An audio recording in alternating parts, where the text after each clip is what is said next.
The millionaire has everything, except peace. She has little, yet carries a whole world in her hands. In the garden of jacarandas, a quiet cry shatters the silence, and a drawing changes two destinies. What happens when the millionaire's power meets the courage of an invisible woman? The August heat in Santa Barbara pressed down like a hand. Emily Rivera pushed her cleaning cart through the marble hallway of the Collins mansion, rubber soles squeaking softly. 26 years old, dark hair pulled tight, hands rough from years of scrubbing. She wore the standard uniform, pale blue dress, white apron, crooked name tag. The mansion sprawled across 3 acres overlooking the Pacific. Tourists paid $400 a night for rooms Emily cleaned at $14 an hour. She didn't resent it. Resentment was a luxury she couldn't afford.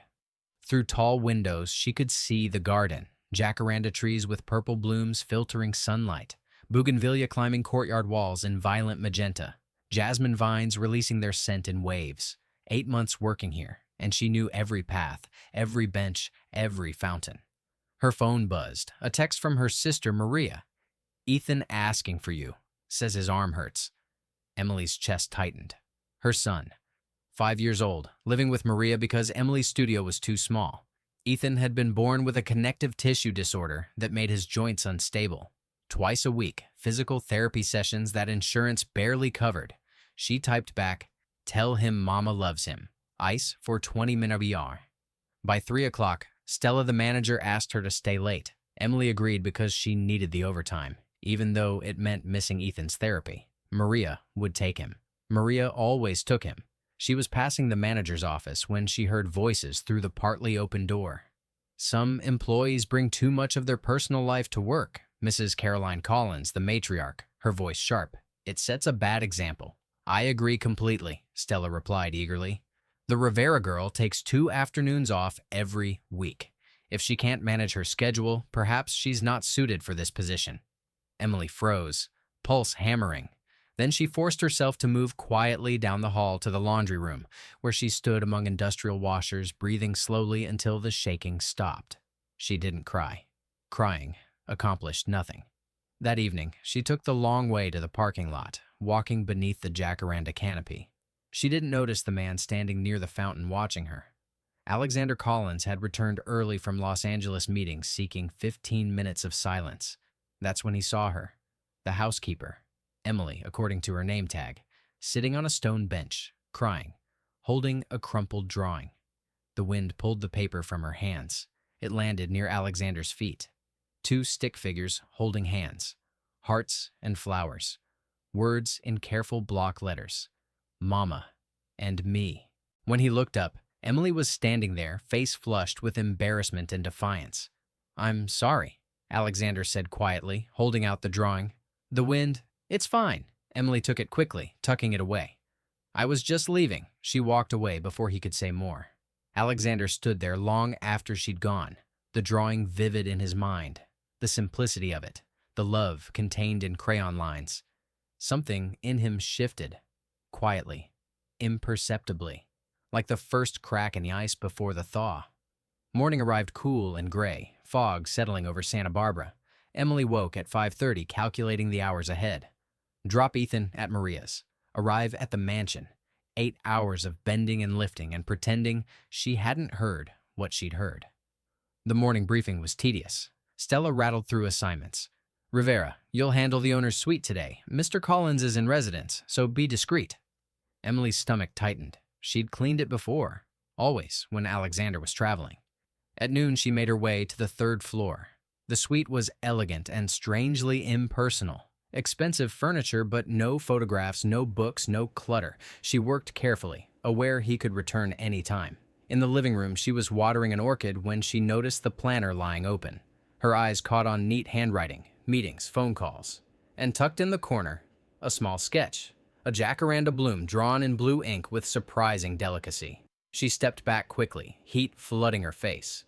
On the terrace, she found wilting plants, jasmine and lavender in terracotta containers. She made a note to bring water tomorrow, to trim dead leaves.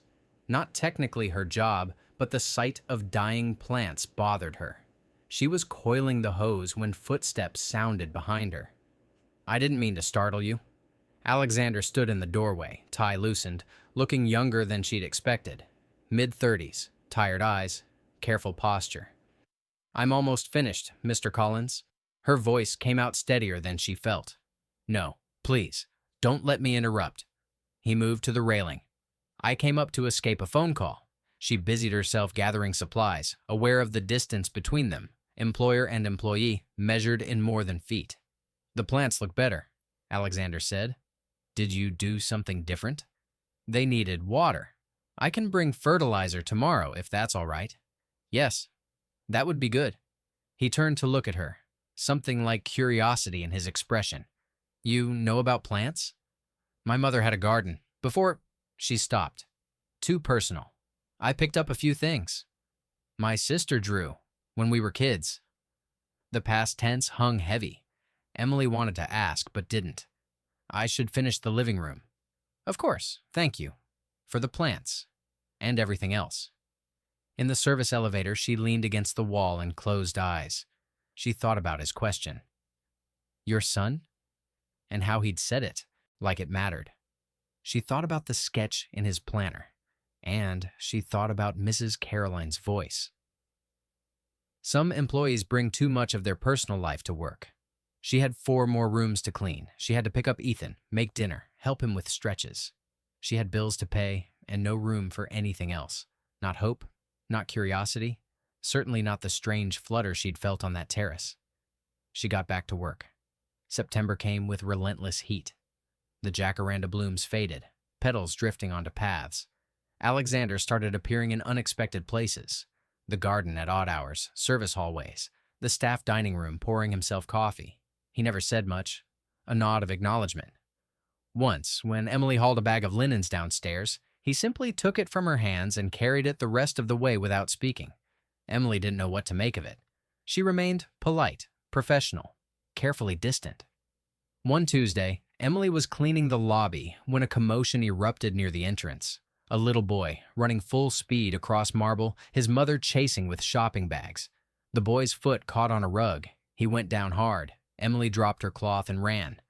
But Alexander got there first, catching the boy mid-fall, steadying him before he could hit the ground. "Hey now, easy." Alexander's voice was calm, gentle. He pulled a cloth handkerchief from his pocket and pressed it against the boy's scraped knee. "Not too bad, just a scratch. What's your name?" "Michael," the boy sniffled. "Well, Michael, you've got good reflexes." Emily watched from a few feet away, something tight loosening in her chest.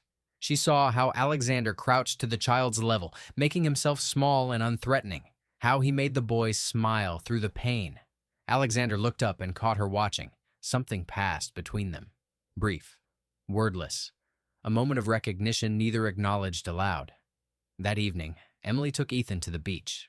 They sat on sand, sharing pretzels. Ethan leaned against her side, warm and solid. "Mama, when I grow up, I want to help people, like the doctors who helped my arm." Emily's throat tightened. "That's a beautiful thing to want, baby." "You're strong too, Mama. Aunt Maria says you're the strongest person she knows." Emily blinked hard against sudden tears. The sunset stretched across water in orange and pink. She held her son and watched the waves and let herself believe just for a moment that strength might be enough. The next morning, the mansion hosted a charity fundraiser. At 4 o'clock, disaster struck. The floral arrangements arrived crushed and wilting. Delivery truck accident. No time for replacements. Stella was furious. "We need flowers, now." Emily stepped forward. "I can do something." "You?" Stella's expression was withering. "The garden. If I could have an hour—" "Let her try." Alexander stood in the doorway, expression neutral but firm. Emily worked quickly through. The garden. Cutting armfuls of bougainvillea, pairing them with jasmine, adding jacaranda branches and sprigs of rosemary.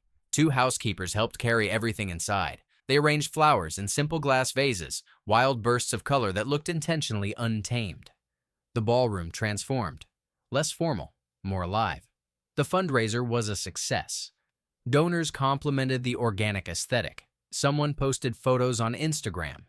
By night's end, the event had raised 30% more than projected. Emily cleaned up afterward, hauling linens, restacking chairs. Her back ached, feet throbbed, but there was quiet satisfaction beneath exhaustion, the knowledge that she'd solved a problem, that her hands had created something people admired.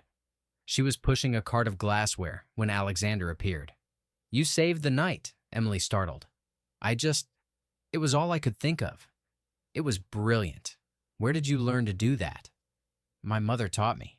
She used to say that flowers don't need to be expensive to be beautiful. They just need to be honest." Alexander smiled, a real smile, small and genuine. "I'd like to remember that." They stood in the fluorescent-lit hallway, the smell of cleaning solution mixing with lingering jasmine on Emily's clothes. "Thank you," Alexander said quietly. "Not just for tonight, for caring, about making things beautiful even when no one's watching. It's my job. It's more than that." Before she could respond, Stella's voice echoed down the hallway. Emily looked at Alexander one more time, then walked away. Behind her, Alexander stood alone, his expression thoughtful and something like sad. October brought rain that rattled windows and turned the ocean silver. Emily lay awake at 3 in the morning, thinking about money. Ethan's therapy had increased to 3 times weekly. His doctor wanted a new treatment, specialized equipment, that insurance called experimental. The out-of-pocket cost was staggering. She'd picked up extra shifts, stopped buying coffee, let her phone bill go past due. But the math didn't work. She opened her laptop and researched catering licenses, small business permits, food handling certifications. An idea had been growing for weeks, something about the garden, about coffee and pastries, about creating a space that felt warm and human. It was a ridiculous dream. She had no money, no business experience, no reason to think it possible. But she researched anyway, taking notes, doing math on margins and overhead. On Friday, Stella called her into the office. Emily's stomach dropped. "Mr. Collins wants to see you." Emily climbed stairs on disconnected legs, found Alexander's office at the end of the hall. "Emily, come in, please." He gestured to the chair across from him. "I've been thinking about the fundraiser, about what you did with the arrangements." Emily's heart pounded. "If there was a problem—" "No problem, the opposite." He leaned forward. "I want to create a cafe, something small, intimate, a place for coffee, maybe pastries, surrounded by the plants, natural light, simple food done well. I'd like you to help design it." The words didn't make sense. "Me? You understand that space better than anyone. You know what makes it beautiful." He paused. "There would be compensation for your time and ideas." Compensation meant money. Money meant Ethan's treatment. But it also meant attention. Attention she'd been carefully avoiding. "I need to think about it. Take whatever time you need." That weekend, Emily took Ethan to the park. He drew elaborate pictures of gardens with oversized flowers. "Mama, what's your favorite place?" "The garden where I work. There are purple trees called jacarandas. When the sun comes through the leaves, everything looks soft. Can I see it someday?" "Maybe. Someday." On Monday, she told Alexander yes. They met in the garden at dawn, mist hanging low. Alexander brought coffee in a thermos. They walked slowly, Emily pointing out which areas got morning sun, where the fountain's sound carried best. "Here," she said, stopping near jacaranda trees. "This is where it should be." Over the next month, Emily split time between housekeeping and cafe planning. She worked with architects, suggested a simple menu: coffee, juice, pastries from a local bakery, maybe soup and sandwiches for lunch. "Keep it honest," she said, "like the flowers." Construction took 6 weeks. Emily watched the space transform. She chose plants herself, named it simply the Garden Cafe. On opening day, Emily arrived at 5 in the morning. When doors opened at 7, people drifted in. Hotel guests, locals, curious teenagers. They sat at mismatched tables, wrapped hands around warm mugs, talked in voices that blended with the fountain. Emily worked behind the counter, operating the espresso machine she'd spent a week learning. By noon, she was exhausted. Her feet ached. She'd never been happier. Alexander came in the afternoon, sitting at a corner table with his laptop. When she brought his cappuccino, he looked up with an expression she couldn't quite read. "It's perfect. Everything about this, it's exactly right. It's just coffee. It's not just coffee. You made something that matters. That feels real. That's rare. That night, Emily took Ethan for ice cream. They sat overlooking the harbor, watching boats rock gently. Mama, you seem happy. I am, baby. Things are getting better. Because of the garden? Because of a lot of things. But yes, the garden helps. For the first time in months, Emily let herself believe that maybe they were going to be okay. November brought cooler air. The cafe had been open 3 weeks, the rhythm feeling natural. The extra income made a difference, not enough to erase debts, but enough to breathe easier. But success drew attention. Mrs. Caroline Collins, who'd largely ignored Emily, suddenly noticed. During a staff meeting she attended, unusual, and asked pointed questions about cafe expenses, profit margins, employee scheduling. I'm concerned about resource allocation, Mrs. Collins said crisply. We've invested considerable capital. I need assurance the return justifies the cost. Alexander responded patiently. We're exceeding projections. Guest satisfaction is up. Yes. Well. Mrs. Collins's gaze landed briefly on Emily. Enthusiasm is wonderful, but sustainability requires proper management. I trust we're not allowing sentiment to cloud business judgment. The message was clear. Know your place. After the meeting, Alexander approached. Don't let her get to you. It's fine. I'm used to it. My mother has a way of making people feel small. It's not about you personally. It's about control. People like your mother don't see people like me. We're just scenery. Alexander's expression tightened. You're not scenery. You're the reason the cafe works. I appreciate that, but I know how this works. I'm here because you allow me to be here. That can change any time. You are worth it. Emily walked away before he could say more. The week before Thanksgiving, Ethan caught a cold that turned into a respiratory infection. Emily called in sick, staying home 3 days. Stella's response was ice. This is the 3rd time this month you've had scheduling issues. My son is sick. I have a doctor's note. We have standards here, Rivera. Reliability is part of the job. On the 2nd night, Alexander called. Stella told me you called in. Is everything all right? My son's sick. He'll be fine. Is there anything you need? No, thank you. But no. We're managing. When Emily returned to work Thursday, an envelope waited in her mailbox. Inside, information about the hotel's new emergency assistance fund, available to all staff, covering medical expenses and family emergencies. Emily stared at the paperwork. She knew Alexander had created this because of her. Part of her wanted to be angry, but another part, the part that was so tired of fighting alone, felt something else. Gratitude, relief, the dangerous softness of being seen. She filled out the application. Thanksgiving week brought a tourist rush. The cafe was packed. Emily worked double shifts, barely sleeping. On Thanksgiving, she had the afternoon off. She took Ethan to her mother's care facility, bringing turkey sandwiches and store-bought pie. Her mother seemed smaller every visit, mind drifting further into the past. Mija, her mother said suddenly, gripping Emily's hand, you work too hard, like I did. Don't make my mistakes.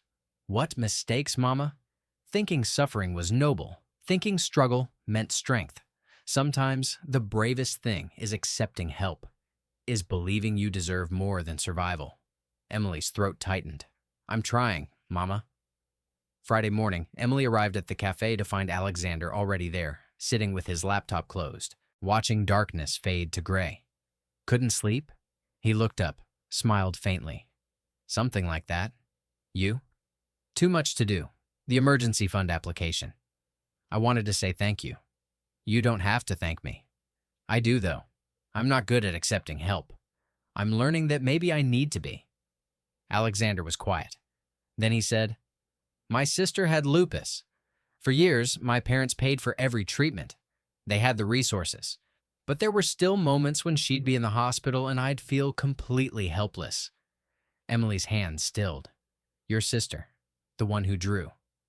Sophie, she died when I was 19. His voice was even, but Emily heard the old grief. I think that's why I notice things, like your son's drawing, like people trying to hold everything together alone. Help isn't about pity.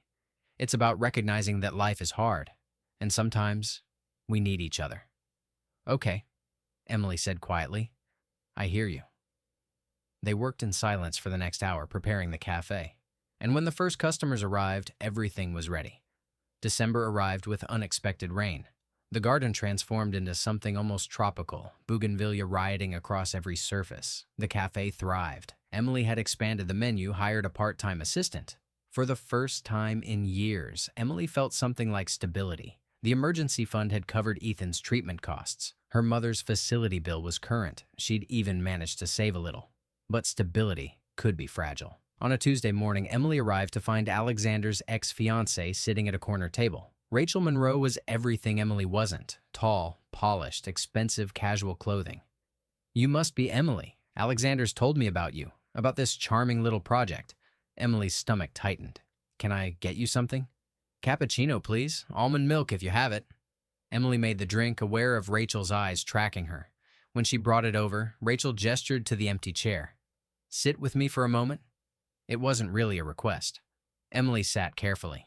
Alexander and I were together for 3 years. We were engaged, actually. Rachel stirred her coffee. We split up because I wanted to focus on my career. The thing about Alexander is that he falls in love with potential, with projects, with the idea of fixing things. He's very generous, but he gets bored once the novelty wears off. The words were delivered gently, kindly, which made them worse. I appreciate the warning, but there's nothing to warn me about. This is a professional arrangement. Of course it is. Rachel's smile didn't waver. I'm just saying, be careful. Men like Alexander live in a different world than people like us. They can afford to experiment with their feelings. We can't. Emily stood. Your coffee's on the house. She walked back to the counter, hand steady despite the anger burning in her chest. That afternoon, Alexander stopped by as usual. Emily brought his coffee over. Rachel came by this morning. Alexander's expression tightened. I didn't know she was in town. She wanted to warn me about you, about how you lose interest once the novelty fades. Emily, I'm just telling you so you know. She's trying to get in my head. Alexander was quiet. Rachel and I ended badly. She wanted a partnership that would advance both our careers. I wanted something more real. What we're building here. It's not a novelty project. It's collaboration. It's respect. Okay.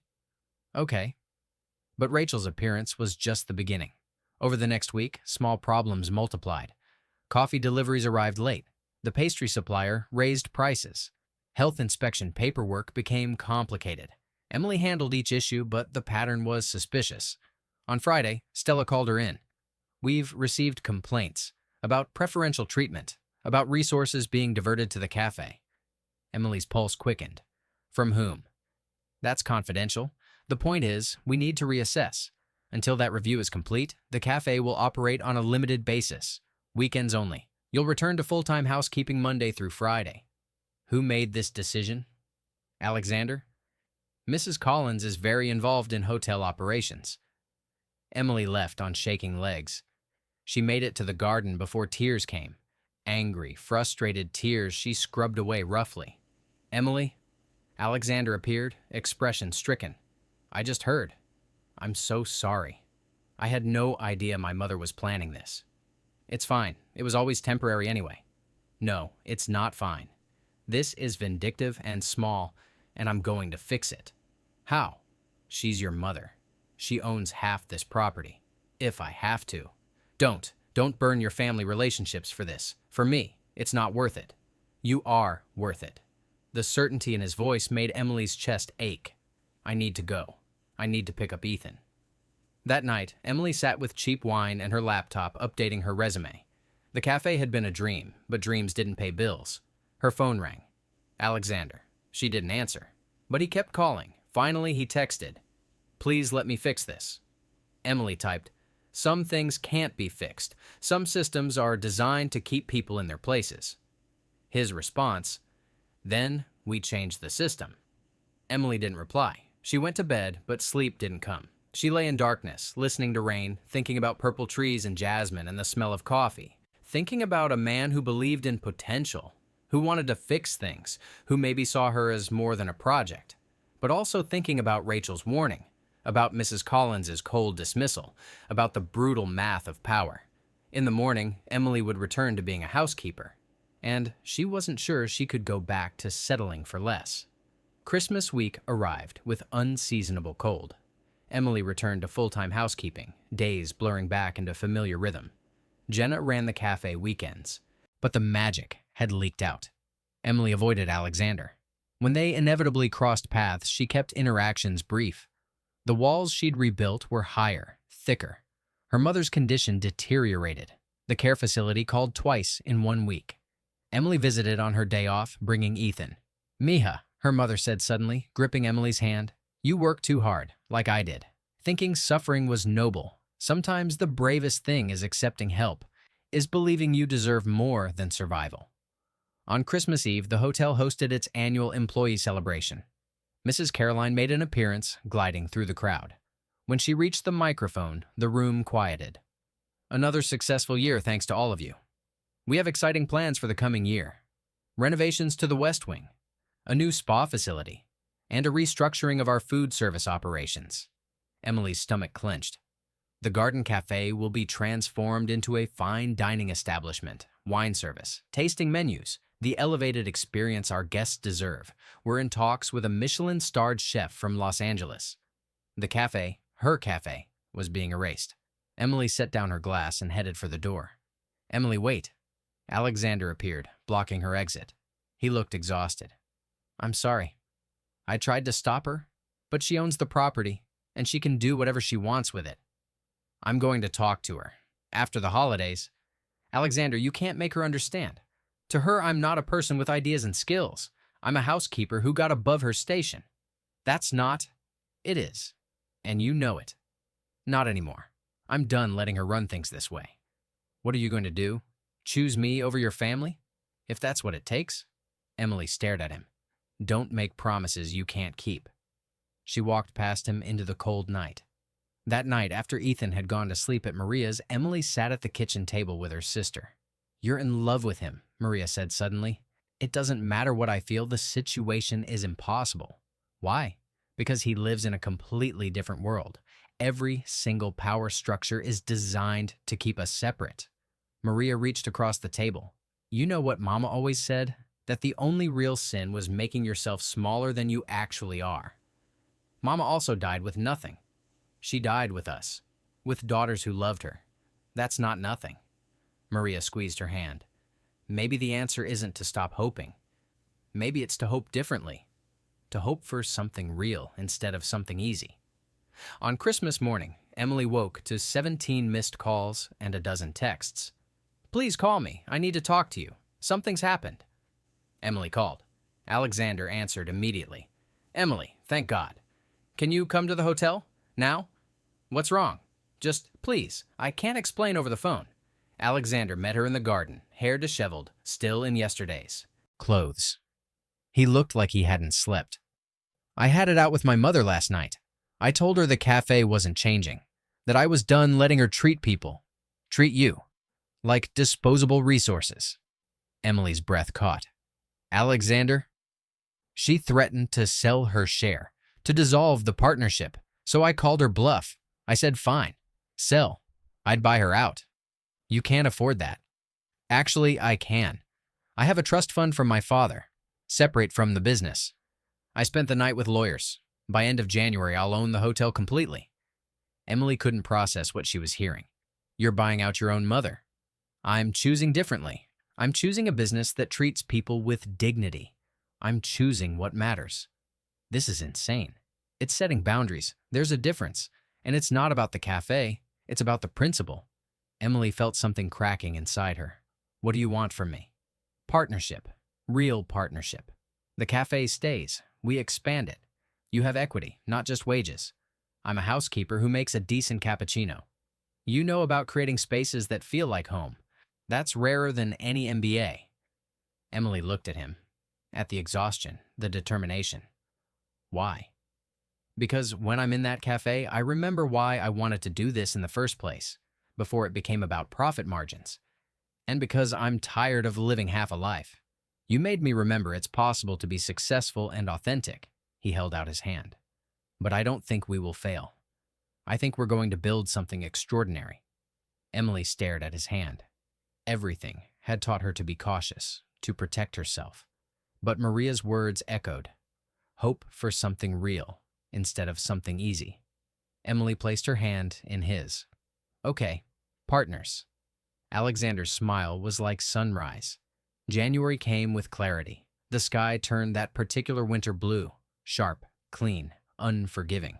The jacaranda branches reached toward light like prayers. The legal paperwork moved quickly. By mid-January, the buyout was complete. Mrs. Caroline relocated to Napa Valley. Stella resigned. Alexander promoted the assistant manager, Patricia, who actually knew employees' names. The cafe reopened under joint management. Emily and Alexander drew up papers giving her 20% equity. I can't accept this, Emily said, staring at the contract. That's what your work is worth. Actually, it's probably undervalued.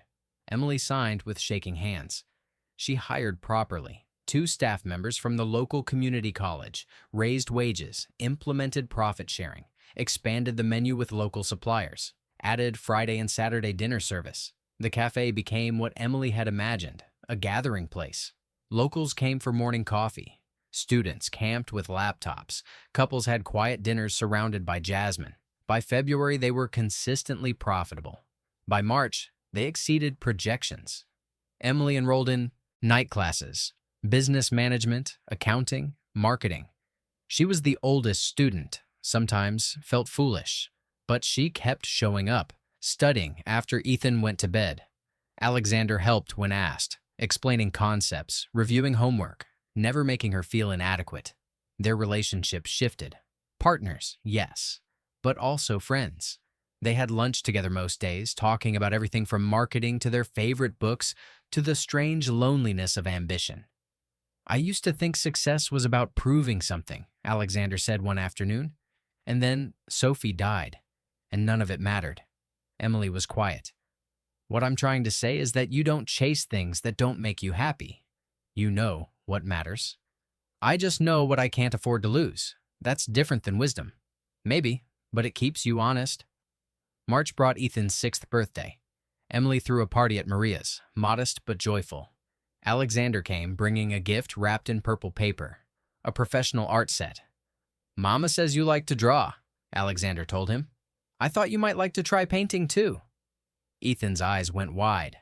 Really? For me? Emily watched her son throw his arms around Alexander's neck, watched Alexander's surprise soften into something tender, and felt her heart do something complicated and terrifying. In April, the hotel hosted a wedding. Emily coordinated everything. The wedding was beautiful, and the couple asked Emily to join them for a photo. You made this happen. That photo ended up in Santa Barbara magazine. Suddenly, the cafe had a waiting list for events.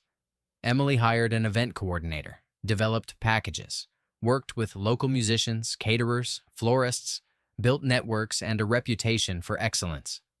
By May, she moved into a 2-bedroom apartment. Nothing fancy, but clean and safe. Ethan had his own room for the first time. That weekend, she brought Ethan to the cafe. They walked through the garden together. It's magic, Mama, he whispered. It's just a garden, baby. No, it's magic, because you made it beautiful. Emily crouched down. You know what the secret is? It was always beautiful. I just helped people see it. Like you, Mama. You were always beautiful, too. Emily pulled him into a hug. When she looked up, Alexander was nearby, watching them with an expression she'd never seen. Soft and yearning and almost painful. Their eyes met. Ethan wiggled free and ran toward the fountain. Alexander walked over. They watched Ethan together. I'm in love with you, Alexander said quietly. I probably shouldn't tell you that. It complicates everything. But I can't not say it anymore.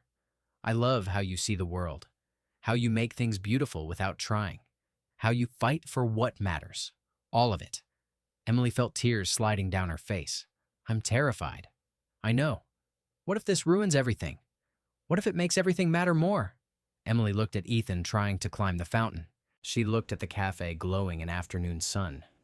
She looked at Alexander with his heart in his eyes. She thought about her mother's words.